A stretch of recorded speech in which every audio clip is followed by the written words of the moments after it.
Hola, muy buenas tardes. Bienvenidos a la capacitación de B-Readers. Mi nombre es Juan José Arévalo y tengo el grato honor de presentar esta tarde a nuestra expositora, la señora Liliana Vilches. No sin antes saludar a todos nuestros docentes usuarios de B-Readers que nos acompañan desde Tumbes hasta Tacna, en la sierra, costa y selva de nuestro querido Perú, así como también a docentes de otros países como Chile y el resto de Latinoamérica. Sean todos muy bienvenidos. Esta tarde vamos a desarrollar la ponencia sobre estrategias de comprensión lectora en la evaluación virtual. La señora Liliana es licenciada en educación con estudios de maestría en autoevaluación, acreditación y certificación educativa por la Universidad UNIFE. Es especialista también en administración por ESAN. Tiene diversas diplomaturas en gestión de la calidad y otros temas, gestión curricular, gestión del aprendizaje. Es consultora del Ministerio de Educación en el país, consultora educativa, asesora de diversas instituciones educativas a nivel nacional y promotora y directora del Colegio Liceo San Juan en Lima, Perú. Pues sin más preámbulos, dejo con ustedes a Liliana para que disfrutemos de la conferencia del día de hoy. Bienvenida, Liliana. Gracias, Juan José. Nuestro agradecimiento también a B-Readers por invitarnos para hacer esta ponencia el día de hoy. La verdad es un espacio para hablar y para conversar, para reflexionar sobre las estrategias de comprensión lectora en la educación virtual. Todos sabemos que este año hemos tenido que reinventarnos y que el tema de la lectura siempre va a estar en el tapete. ¿Cómo hacemos para que nuestros estudiantes lean más y mejor? ¿Cómo hacemos? ¿Qué estrategias podemos implementar hoy para mejorar ese nivel de comprensión lectora y para hacer que nuestros estudiantes sean verdaderos lectores? Vamos a empezar contándoles un poquito cuál es la agenda para el día de hoy. Primero, vamos a aclarar algunas definiciones, vamos a hablar un poquito de lo que implica la educación virtual y, por supuesto, vamos a empezar con las estrategias de comprensión lectora.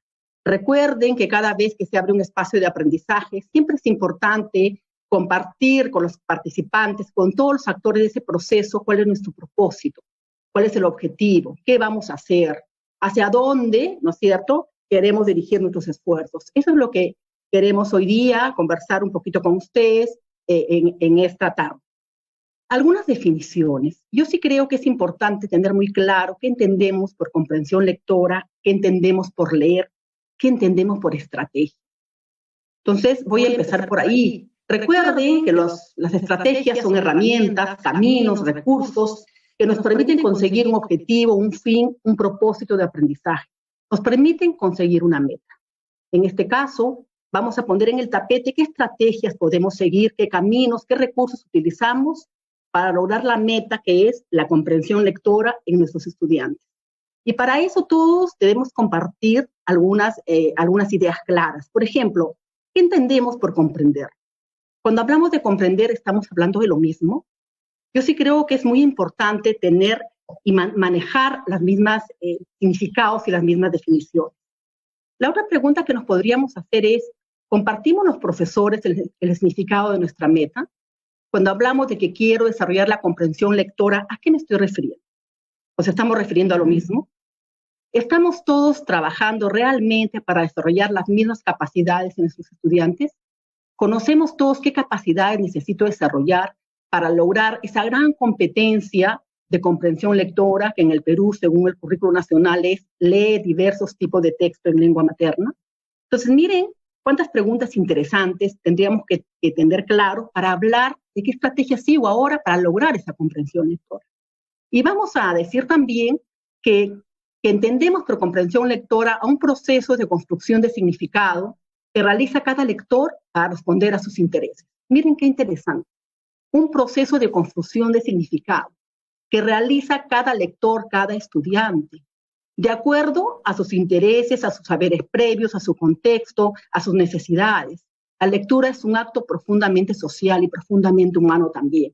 El significado que cada lector le da a un texto a una lectura depende mucho de quién es él, depende mucho de su situación, de su contexto.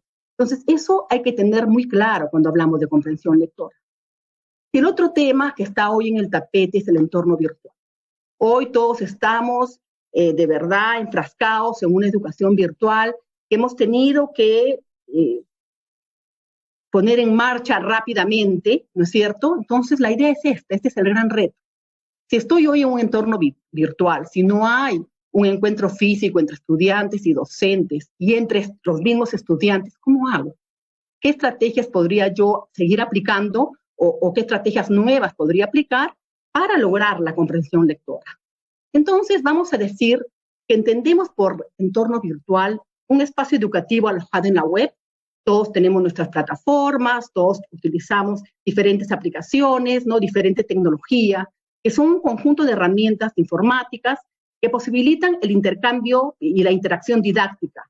Y, por supuesto, sin que medie ninguna interacción física entre docentes y estudiantes. Ese es el entorno virtual. Entonces, hoy estamos trabajando en ese escenario. Las aulas hoy son virtuales. Y creo que es importante tener en cuenta que esta educación virtual tiene dos componentes vitales. Uno es la dimensión tecnológica. Sí, nos preocupamos cuál va a ser nuestra plataforma, cómo vamos a hacer las clases sincrónicas, qué herramienta vamos a utilizar, pero tiene que haber también, por supuesto, la dimensión pedagógica. Y en esta dimensión está la estrategia. La dimensión pedagógica que es mediada, por supuesto, por el docente. Ya sabemos, entonces, que la dimensión tecnológica está representada por las herramientas, las aplicaciones informáticas, con las que está construido el entorno virtual, nuestras aulas virtuales, ¿no? Son el soporte de la infraestructura del desarrollo del aprendizaje. Pero, junto a ello, tiene que estar la dimensión pedagógica, que es el proceso mismo de enseñanza-aprendizaje, que se desarrolla en el interior de estas aulas virtuales. Esta dimensión lo define como un espacio humano y social esencialmente dinámico. Entonces, no olvidemos nunca, hablemos de educación virtual, pero siempre hablando de la dimensión humana, de la dimensión social, porque eso es educación, aprender después de todo de la interacción entre seres humanos. Mediados por la tecnología hoy, sí, pero ese es el aprendizaje, se da en ese proceso. Entonces, la otra pregunta es, ¿qué es leer? ¿Qué entendemos por leer? ¿Leer es decodificar? Podemos decir varias cosas, ¿no es cierto? Lo primero que podemos decir es que es la interacción dinámica entre el lector y el texto. Interesante. Cada lector, entonces, interactúa con el texto a su manera, interactúa con el texto desde su propio ser. El significado del texto no se aloja en las palabras ni en las líneas que ustedes ven, no es estable o objetivo. Se ubica el significado de un texto en la mente de los lectores y varía según los lectores y sus circunstancias. Entonces, hay que tener claro esto, que la lectura tiene que ver con un proceso sumamente activo. Es un proceso activo de construcción de sentido. ¿Cómo logramos que el estudiante construya sentido en lo que lee? ¿Qué capacidades tenemos que desarrollar? ¿Cómo hacemos ese proceso para que el estudiante construya sentido? Por supuesto, utilizando y poniendo en juego todas sus habilidades, todos sus saberes previos y todo lo que él es como ser humano. También es un proceso que nos ayuda a desarrollar el pensamiento crítico. No puede haber una lectura si que no hay pensamiento crítico, que es la capacidad de interpretar los textos, de asumir una posición. Debemos llegar a eso. La lectura no nos podemos quedar solo en el primer nivel de decodificación. Tenemos que llegar a nivel de pensamiento crítico. Y para eso tenemos que usar diferentes recursos, ¿no? Los saberes que tiene el estudiante, los recursos tecnológicos, externos e internos, pero necesitamos utilizar los recursos que sumen y que nos dirijan hacia la meta. Pero para esto tenemos que tener claros los propósitos del texto. Yo creo que esta es una estrategia, una de las más importantes. ¿Por qué leen los estudiantes? ¿Para qué leen? ¿Qué esperamos lograr cuando leen un texto? ¿No? Hay diversidad de propósitos en los textos. Yo creo que cada vez que a un estudiante se lo invita a leer un texto, tenemos que decirle, y tenemos que él busque sus respuestas, en realidad, ni siquiera decirle. Tenemos que lograr que él descubra qué va a aprender, cuál es el propósito del texto. ¿Por qué crees que el autor escribió ese texto? ¿Quiénes son los destinatarios? ¿Cuál es el sentido del texto? Entonces, como ustedes ven, la lectura y la comprensión lectora es realmente un proceso complejo, un proceso que implica, ¿no es cierto?, el uso de una serie de recursos y una serie de estrategias. Pero ese proceso tiene que darse en la interacción en el aula, física o virtual. Hoy nosotros interactuamos con los estudiantes todos los días en los espacios sincrónicos, ¿no es cierto? Tenemos allí un espacio donde coincidimos con ellos en el tiempo. Ese espacio es vital. Si no, la educación no tendría rostro humano. Ahí es donde tenemos que aprovechar en desarrollar estrategias y en realmente diseñar una serie de actividades que nos lleven a conseguir la meta. La calidad de una propuesta pedagógica virtual no solo depende de los recursos, de las herramientas, de las aplicaciones tecnológicas disponibles, sino también y sobre todo, diría yo, de la interactividad real entre sus participantes, de las estrategias que el maestro va a poner en juego, de las actividades desplegadas por el docente. Eso es algo que nunca debemos olvidar. Simplemente hoy desarrollamos el proceso de enseñanza-aprendizaje mediados por la tecnología, pero recuerden que es el maestro el que va a poner el sello real al aprendizaje. Si hablamos de estrategias de comprensión lectora, deben haber muchísimas. Yo quiero centrarme en algunas que me parecen muy importantes. Yo creo que antes de empezar a leer un texto, el estudiante tiene que saber por qué lee, para qué lee, el propósito de aprendizaje. ¿Qué vamos a aprender leyendo ese texto? ¿Para qué leemos? Tenemos que motivarlo. La motivación tiene que ver con el propósito también, por supuesto. ¿Cómo motivamos? ¿Cómo hacemos que ese estudiante realmente siente ese fuego interno que le impulse la lectura? ¿Cómo logramos lectores reales? Y un estudiante se vuelve lector cuando es un lector voluntario, cuando lee por su cuenta, cuando es capaz de descubrir qué tipo de lectura le gusta. Tenemos que tener evidencias de ese aprendizaje. ¿Cómo yo sé que el estudiante está avanzando? ¿Cómo yo sé en qué nivel, como yo sé como docente, está el estudiante? Para eso, la otra estrategia que yo les propongo es trabajar siempre en las competencias integradas. Eso es algo que yo como maestra de comprensión, de comunicación y que he llevado por muchos años comprensión lectora con los estudiantes, les podría decir que nunca se puede trabajar esta competencia aislada. Creo que ese es un defecto que ha tenido siempre nuestros procesos de plan lector en el Perú. Necesitamos trabajar las tres competencias. El estudiante lee, pero también escribe y también verbaliza y también se comunica oralmente. Eso es muy importante. Y esto me va a permitir desarrollar estrategias de retroalimentación. Si yo no retroalimento, si un estudiante está en el nivel literal y sigue en el nivel literal y sigue leyendo libros y sigue en el nivel literal, ¿qué hacemos? No está avanzando, no está realmente empoderándose de la competencia de comprensión lectora o de leer diversos tipos de textos. Ahí entra el maestro. ¿Cómo retroalimento? ¿Qué estrategias voy a utilizar? ¿Cómo lo ayudo a ese estudiante a avanzar hacia los niveles que yo necesito que avance para decir que realmente es un lector competente? Muy bien, vamos a empezar entonces por los propósitos. En realidad esto se utiliza en cualquier competencia, profesores. No solamente en la competencia de leer diversos tipos de texto. Yo tengo que conocer la naturaleza de mi competencia. Cuando yo le digo al estudiante que lea diversos tipos de textos, ¿a qué me refiero? Entonces, tengo que conocer la competencia. La competencia tiene 3 capacidades. Yo tengo que conocerlas muy bien. Primero, el estudiante tiene que obtener información del texto escrito. Luego de obtener la información, estamos en el nivel literal. Tiene que inferir e interpretar esa información. Y luego, ya estamos en el segundo nivel, el de la inferencia. Tiene que reflexionar y evaluar la forma. ¿Cuál es la estructura del texto? El contenido, cuál es el hilo conductor de las acciones, cuál es el argumento, el contexto del texto, cuándo fue escrito, quién es el autor, por qué escribió este texto. Miren qué interesante, yo necesito ese camino. No puede haber una estrategia de comprensión lectora aislada. La estrategia siempre tiene que tener como base la competencia que quiero desarrollar. En este caso, tengo que desarrollar estrategias para hacer ese proceso. Recuerden, el aprendizaje hoy está en el recorrido, el aprendizaje hoy está en el proceso, el aprendizaje hoy está en el camino que el estudiante recorre, ¿no es cierto?, para ir empoderándose de una competencia.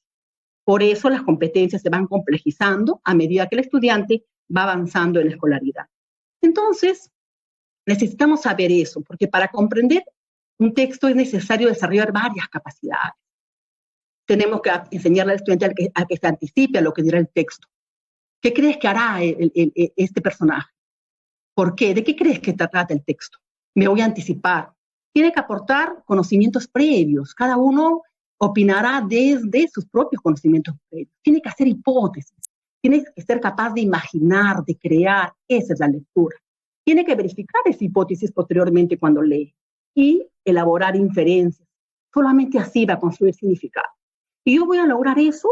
Lo primero que yo les podría recomendar, conociendo bien mis capacidades. Entonces yo necesito que el estudiante primero obtenga información del texto escrito. Ahí hablaremos de identificar, ¿no? De reconocer. Lo mínimo, tiene que identificar personajes, lugares, escenarios, etc. Si el estudiante no hace esto, no va a poder pasar al segundo nivel. Va a ser muy difícil.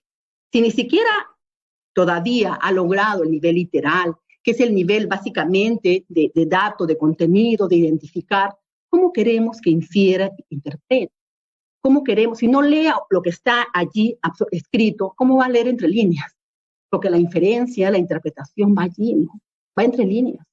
El estudiante, el lector, lo tiene que descifrar.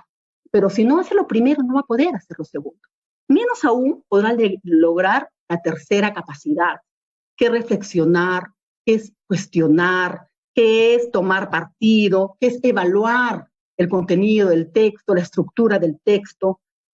Mire, tendría que aprender entonces a evaluar esa estructura, evaluar el contenido, evaluar el contexto. Si yo logro que el estudiante recorra ese camino, ¿no es cierto?, voy a lograr realmente que logre la comprensión lectora.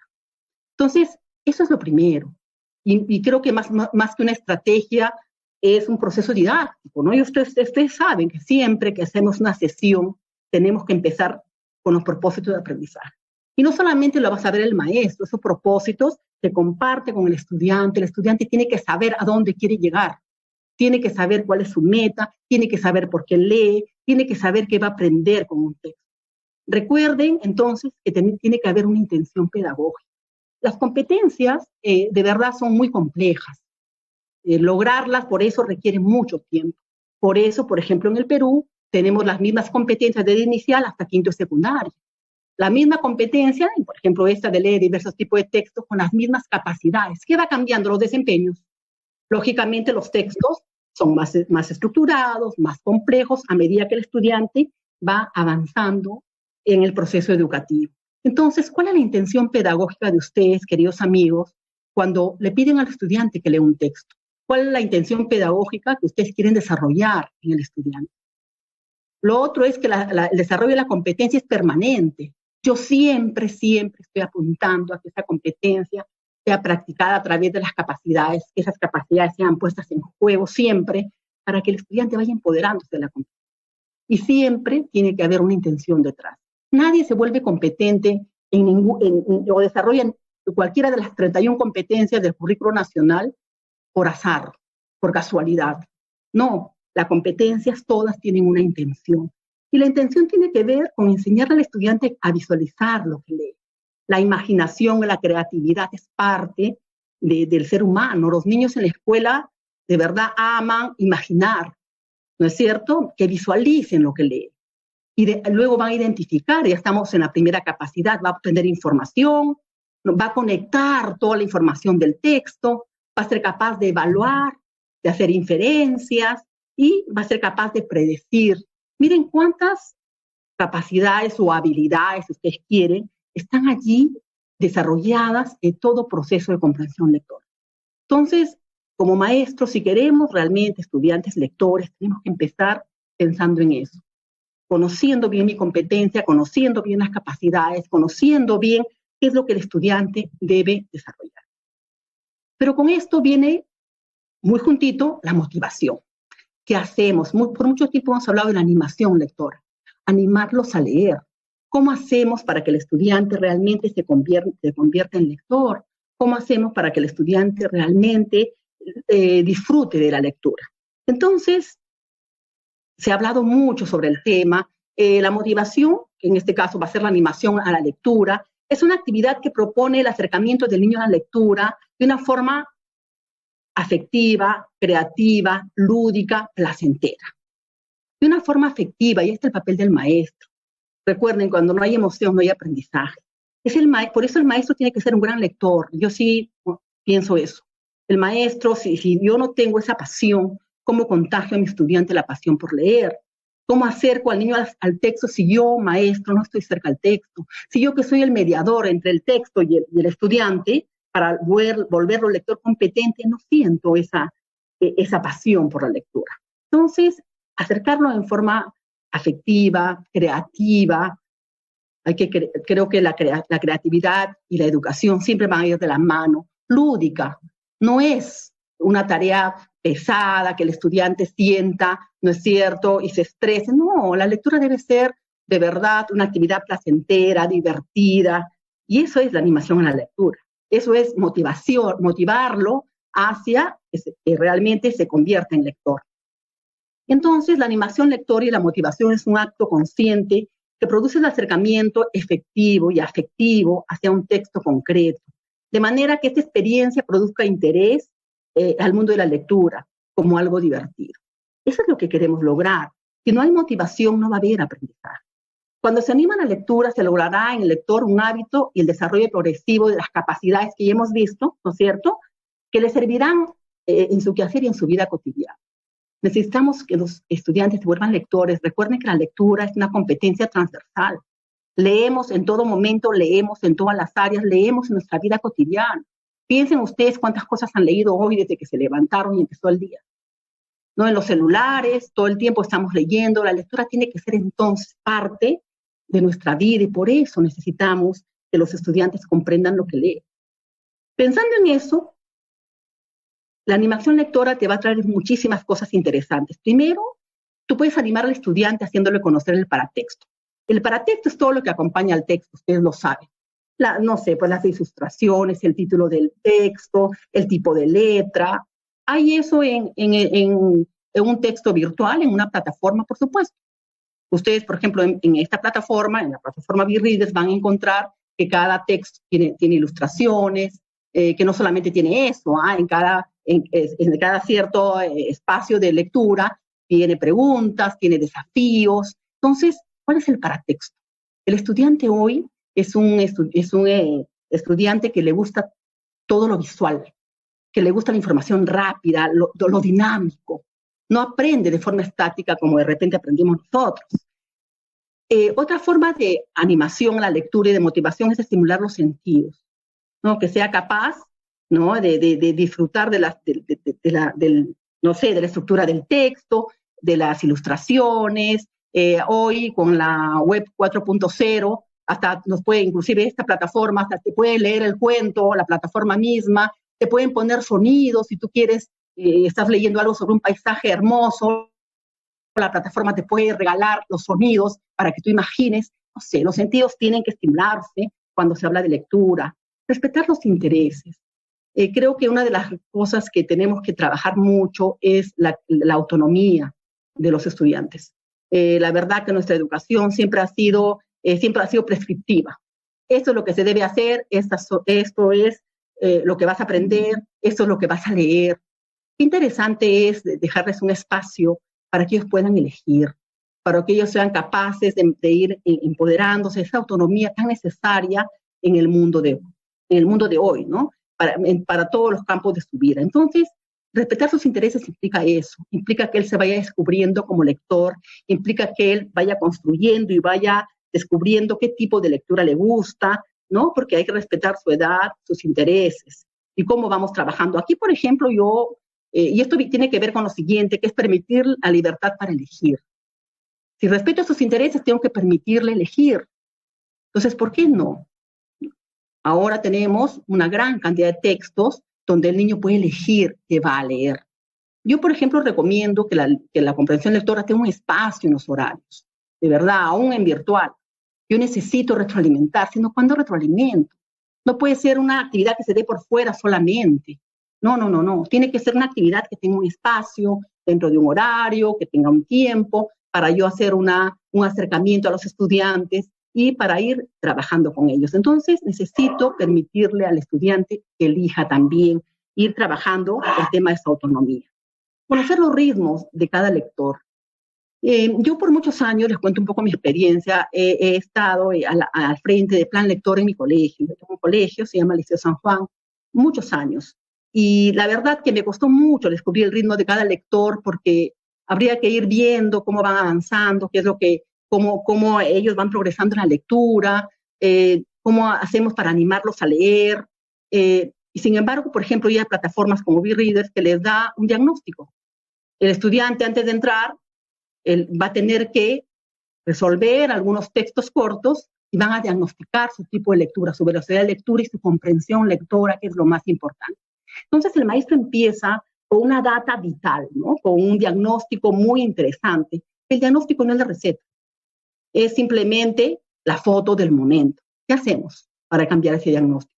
¿Qué hacemos si hay muchos niños que están en el nivel literal? Muy bien, ¿qué hacemos?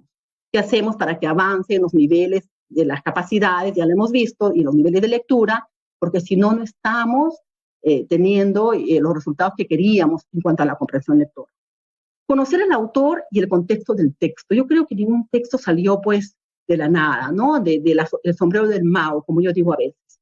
El texto tiene un autor, el texto se escribió en un momento determinado, el texto respondió a ciertas condiciones sociales, históricas, económicas. Yo creo que eso es importante, ¿no? Por ejemplo, yo defiendo mucho la lectura de los cuentos clásicos en los niños de la primera infancia, ¿no? Yo sí creo que el cuento clásico tiene que tener hoy una presencia en la escuela. Es como los clásicos de la literatura. No sé, no, ¿por qué todos tenemos que leer, no sé, a Homero, por ejemplo, o Romeo y Julieta? Porque es parte de la historia, hemos crecido, ¿no? A la sombra de esos libros maravillosos. El momento de lectura con un niño tiene que ser mágico. ¿En qué colegio hoy piden, por ejemplo, estos libros, no sé, de los hermanos Grimm, los cuentos clásicos? Yo creo que por ahí hay que incentivar también la creatividad, la imaginación de los niños. Entonces, miren, todo esto va a traerme la animación lectora, todo esto va a traerme la motivación a la lectura. En cuanto a la educación virtual, la gamificación me parece una herramienta muy interesante. Hace poco tuve la oportunidad de hacer un trabajo, les cuento, sobre esto, y ustedes saben que a los chicos les gusta mucho jugar, ¿no? Es más, es un problema cuando se dedican muchas horas a los juegos. Pero ¿por qué no hacer en el mundo que vivimos? Creo que hoy estamos aprendiendo juntos esta gran lección. La tecnología es parte de la educación. Tenemos que convertir a la gamificación en una herramienta de aprendizaje. Porque el estudiante, mire, va avanzando en cuanto a niveles. Ahí hay que crear esos niveles, pueden ser los niveles tranquilamente de la lectura, no el nivel literal, el nivel inferencial, ¿no es cierto? El nivel de pensamiento crítico, el nivel reflexivo. Entonces, la gamificación se convierte de verdad en algo que los motiva, que los mueve a seguir aprendiendo, que los mueve a seguir leyendo. Implica utilizar el funcionamiento y la mecánica del juego en un contexto educativo. Hay mucho trabajo sobre eso, profesor, yo los invito a leer de verdad, hay cosas interesantísimas, hay muchas experiencias también muy, muy importantes sobre cómo la gamificación se ha convertido en un impulsor, un disparador del aprendizaje. ¿Qué más? Se aprovecha la ventaja del juego como elemento motivador, social e interactivo. Va a permitir que los chicos se conecten con sus compañeros, va a permitir que haya una sana competencia entre ellos. Se puede poner en práctica diversas estrategias utilizando diversos recursos de Internet. En este caso, BeReaders, por ejemplo, tiene la gamificación incluida dentro, ¿no?, de esta plataforma. La idea de la gamificación es valerse de los sistemas de puntuación, recompensa, objetivo, que normalmente componen los juegos. Cada vez que el niño va avanzando de nivel, va de un nivel de lectura a otro, no sé, tiene recompensas, tiene bitcoins, va avanzando. ¿Por qué? Porque va enfrentando desafíos de lectura. Qué interesante es que eso que era un juego se convierte en una herramienta potente para el aprendizaje. ¿Y por qué potente? Porque estamos conectando con sus intereses. Recuerden, todo proceso de aprendizaje tiene que ver con el ser humano, que es el estudiante. Y ese ser humano tiene un contexto, tiene necesidades, tiene intereses, tiene expectativas. Y uno de esos intereses hoy es esto, es el juego, la gamificación. Todos hemos dicho que hay que aprender jugando. Aquí tenemos este juego donde está mediando la tecnología. Les piden, por ejemplo, que escojan un avatar, ¿no? Ahora el avatar está de moda, hasta en el Facebook veo que ahora las personas tienen esa identidad digital, ¿no? Ese muñequito que me representa. Ellos tienen un avatar que ellos lo escogen. Desde ahí ya están pensando en la lectura de otra manera. De una lectura lineal, absolutamente, de repente, pasiva del aula. Es una lectura dinámica, una lectura donde entran en juego ciertos mecanismos muy interesantes. Hay una estrategia muy linda que se llama buffet de libros, ¿no? Entonces saben que es el buffet, donde vamos a comer una serie de potajes riquísimos, muy bien. Aquí los potajes son los libros. Entonces el estudiante, miren, puede seleccionar las categorías preferidas. Yo quiero el misterio, ¿no? Yo de repente quiero la ciencia ficción, y va a permitir seguir construyendo como lector, ¿no? Los textos tienen sus gráficos, ahí están los paratextos, en fin. De verdad que creo que la tecnología tiene que ser parte, como les digo, del proceso de enseñanza-aprendizaje. No, es un aliado de verdad muy valioso. Pero recuerden que es el maestro el que tiene que poner en juego esa estrategia. Entonces, yo sí creo que la gamificación va a servirnos mucho como una estrategia en la comprensión lectora. Vamos a lograr muchísimas cosas, motivar a los estudiantes, vamos a lograr fortalecer la concentración, porque ellos quieren pasar el desafío, y si no están todavía en el nivel inferencial, están allí, están intentando, están leyendo de nuevo, están releyendo. Estamos logrando eso precisamente, ¿no? Que hagan suyo ese desafío y que vayan avanzando en la lectura. Enfrenta desafíos, porque estos desafíos tienen además dificultad progresiva, ¿no? Ese texto era muy sencillo, pero van avanzando en los niveles lectores y van avanzando también en la complejidad de los textos. Aumenta la interactividad, ¿no? Esto es una lectura interactiva, dinámica, participativa, colaborativa también. Y por supuesto estamos trabajando una competencia transversal. Yo siempre lo digo, hasta el año pasado todos nos preguntamos cómo trabajamos esa competencia, que se vuelven entornos virtuales, ¿qué hacemos? Y hoy todos la trabajamos, absolutamente todos. Entonces aquí creo que nos toca empoderarnos, ¿no? No se trata solo de pasar las clases presenciales a lo virtual, se trata de enriquecerlas. Sí, perfecto, el maestro está allí, sus estrategias son muy buenas, pero ¿cómo hago para que sean mejores? En un mundo que va cambiando, ¿no es cierto?, tan rápidamente. Entonces, ahí tienen una estrategia interesante que les va a servir mucho. Lo otro que yo sí creo que tiene que pasar cuando trabajo comprensión lectora es que tengo que trabajar las 3 competencias de comunicación juntas. El mundo hoy se va hacia el aprendizaje integrado. No podemos enseñarle por partes. El niño solamente lee. Muy bien, ha leído no sé cuántos textos narrativos, pero resulta que la narración como estructura, ¿no? Como texto narrativo en la escritura, le voy a enseñar a escribirlo en julio, pero él está leyendo desde marzo. ¿Eso tiene sentido? No, yo tengo que aprovechar. Muy bien, que él descubra cuál es la estructura del texto narrativo, porque lo está leyendo. Y a partir de ahí escriba sus propios textos narrativos. Y los verbalice, los comunique oralmente, nos lo cuente, nos diga lo que piensa. Siempre, siempre, siempre hay que trabajar estas 3 competencias juntas. No se puede trabajar solamente en la competencia de leer diversos tipos de textos. Tenemos que integrarlas, porque así es la vida, de eso se trata la vida, ¿no? Las competencias siempre están integradas, no solamente la de comunicación, todas. En este caso estamos hablando de estas 3 competencias comunicativas que están amarradas, definitivamente son inseparables de la lectura. Si yo trabajo las competencias integradas, me va a permitir tener evidencias. Yo no necesito solamente que el estudiante me cuente la historia, yo necesito que construya evidencias. Recuerden que estamos en un enfoque por competencias.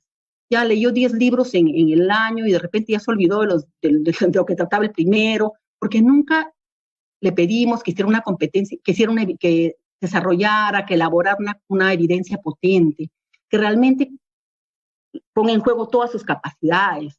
Entonces, recuerden que las evidencias son de 2 tipos. Son las actuaciones, en este caso se dan en las clases sincrónicas. Cada vez que yo le pregunto a un estudiante qué piensa sobre un personaje, cada vez que yo le pregunto sobre qué trató el texto, cada vez que él pregunta, porque la pregunta es vital aquí, no solamente hagamos preguntas, hay que hacer que ellos se hagan preguntas. Después de leer el texto, ¿qué preguntas formularías? Qué interesante es eso. Anteayer escuchaba una conferencia muy linda de una profesora española que decía que nosotros tenemos la educación de la respuesta. El niño ni entra al aula, ya tenemos todas las respuestas a todas las posibles preguntas. No dejamos que él pregunte. Y creo que esto es una herramienta vital. Creo que la pregunta tiene que tomar protagonismo. Creo que la pregunta es una estrategia vital en todas las áreas. Entonces tenemos las actuaciones, les decía, que es una evidencia en la clase sincrónica. Tenemos las producciones, que es cuando suben a la plataforma que tenemos las tareitas, ¿no es cierto? Que es lo que el chico hace y va a subir en las clases en la relación asincrónica con los estudiantes. Cuando yo hablo de comprensión lectora, yo puedo tener evidencias en los dos niveles, como actuaciones, ¿no es cierto? Y, por supuesto, como producción. Entonces, pensemos en eso, pensemos que se dice que uno no es el mismo después que lee un texto. Necesitamos, de verdad, agotar las posibilidades del texto. Necesitamos seguir el proceso didáctico antes de la lectura. Trabajo los paratextos, trabajo, no sé, la biografía del autor, el contexto. Pido que imaginen, de acuerdo al título, de qué tratará el texto, durante la lectura. ¿Qué voy a hacer allí? ¿Qué le voy a pedir? ¿En qué momento hago un alto para pedirle una evidencia potente, ¿no? Que realmente cuestione al propio estudiante? Y el después de la lectura, el cierre. Abro, ¿no es cierto?, el proceso de lectura de un libro y lo cierro. No hagan que los libros pasen por los niños sin dejar huellas. Y creo que el que dejen huellas depende mucho de los maestros. Depende mucho de qué evidencias queramos recabar y de qué desafíos propongamos a los estudiantes. Algunas evidencias de comprensión lectora. Elaboración de textos. Ese texto ahora conviértelo en un libreto para el teatro. Conviértelo en diálogos. Qué interesante, de verdad, este ejercicio, ¿no? Conviértelo en una historieta. Si quieres, dibújalo con tu lápiz y tu papel, pero si quieres, utiliza una herramienta digital. Hay un montón de herramientas para hacer historietas, pero estoy recreando el texto. El estudiante lo vuelva a repensar, de repente le agregue su imaginación, que imagine los personajes. Y esa recreación del texto leído tiene muchas formas, ¿no es cierto? Modificar las actitudes de un personaje. ¿Qué pasaría si el Principito, en lugar de hacer esto, hiciera lo otro? Imagínense esas ideas. Imagínense esos desafíos. Si el Principito estuviera hoy en el siglo XXI, en esta pandemia, ¿qué crees que haría? ¿Qué diría? Invéntate una frase, no lo sé.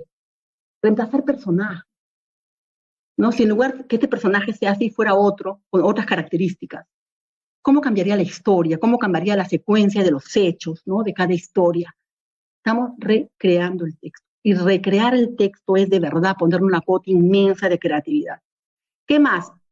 Dramatización de la lectura. Acá viene lo verbal, ¿no es cierto?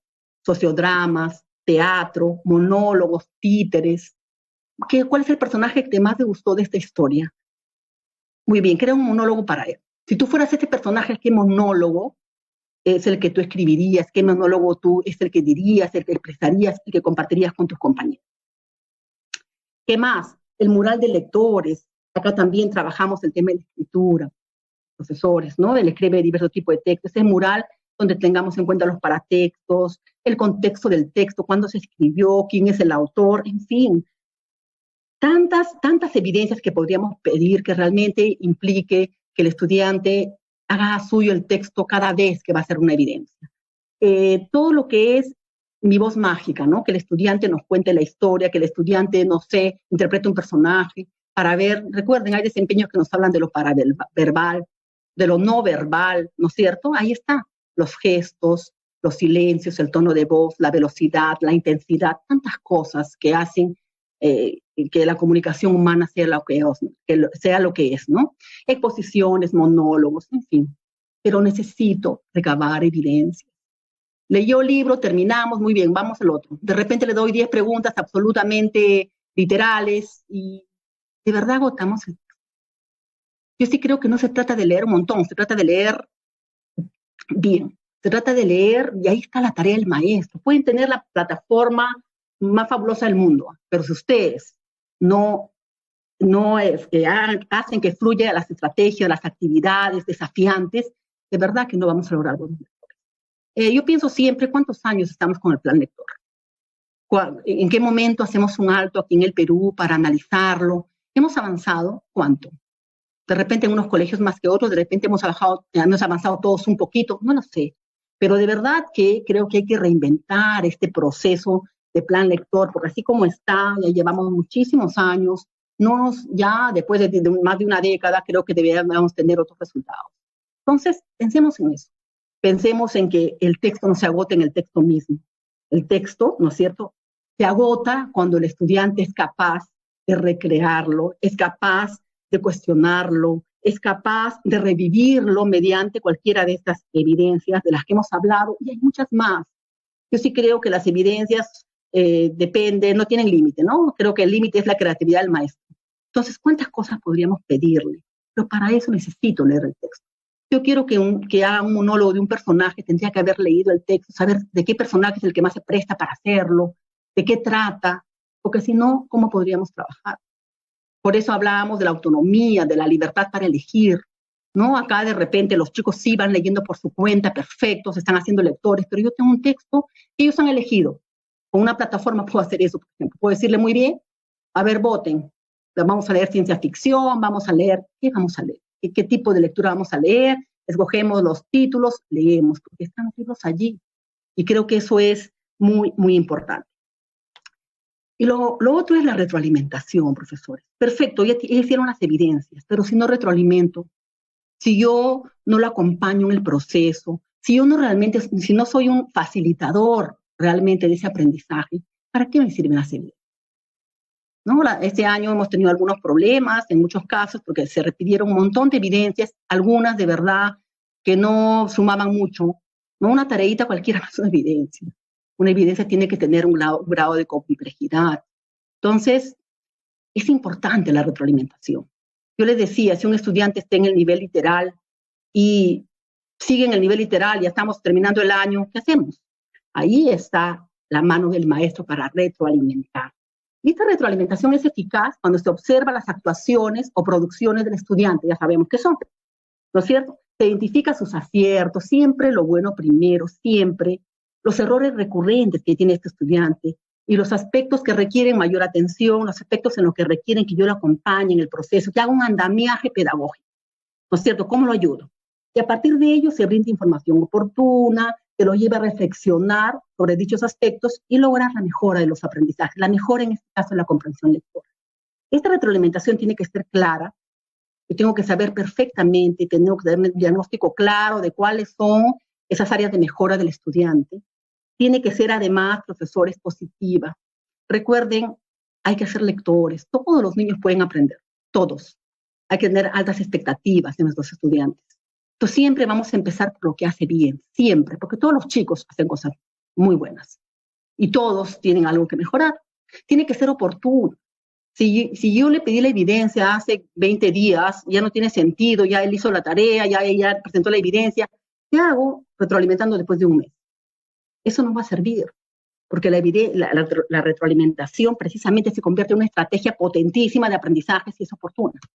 Si leyó un texto y yo le pedí una evidencia, pero no la pude revisar, entonces no estoy consiguiendo mucho, ¿no? Tiene que ser articulada.